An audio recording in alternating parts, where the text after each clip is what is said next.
The Democratic Republic of Congo, A People Traumatized by Christian Krauss. Central Africa is developing a legacy of genocide. The committee took a comprehensive mortality survey and estimated excess deaths had been attributed to the conflict in Congo.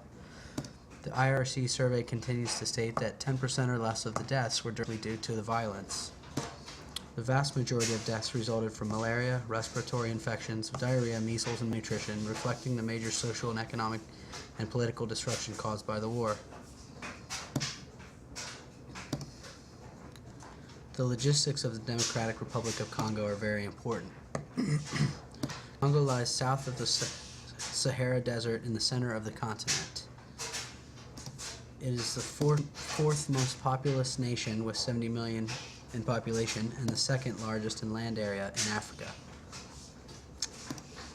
The Democratic Republic of Congo, or the DRC, was formerly named Zaire. The first political system in Congo was a monocracy. Belgium colonized the DRC in 1885 and granted independence in 1960. Therefore, the language is French. Many different conflicts have erupted in and around the Democratic Republic of Congo, also known as the DRC. A precursor to the conflict in the DRC, and one of the root causes, was the fighting between the rebel Tutsis and the Hutus in the neighboring Rwanda. In that single conflict alone, 1 million people were killed. Many of the rebels fled into Congo's borders. As conflict led to conflict, and the Ugandan-Rwandan alliance began the Second Congo War, when Uganda and Rwanda sent soldiers into Congo to unseat the new leader, Laurent Kabila. Kabila sought help from neighboring countries, pulling in Namibia, Zimbabwe, and Angola. War has other traumatic effects that the Congolese people have suffered. As well as near 5 million deaths, there are close to 500,000 documented cases of rape between 2006 and 2007.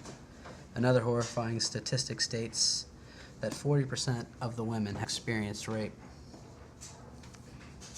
The rebel groups in and around the DRC are responsible for the kidnapping and training of young teenage boys for soldiers. Known as the Invisible Children Army, these boys are desensitized to violence by being forced to watch killings. There were many effects of the war on economics as well.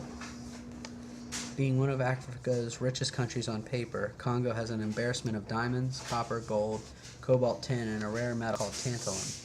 There are trillions worth of natural resources. There's a high demand for these resources because they're used to make electronics like laptops, computers, gaming systems, smartphones, as well as jewelry. The demand for these resources outweighs the ability for the DRC to fairly mine, trade, and sell them. These mines are largely controlled by the rebel armies, often the young, brainwashed boy soldiers. While Congo is very rich in resources, the people remain so poor because of the corruption of the government. Foreign armies withdrew from DRC in the early 2000s, but bridges, roads, schools, and homes lay in disrepair. The corruption of the trading and mining for the rare metals finally had some closure when the American legislators signed a bill calling for American companies to disclose whether any products had conflict mineral in them. There are no easy solutions for the Congo, no silver bullets to produce accountable government and peace.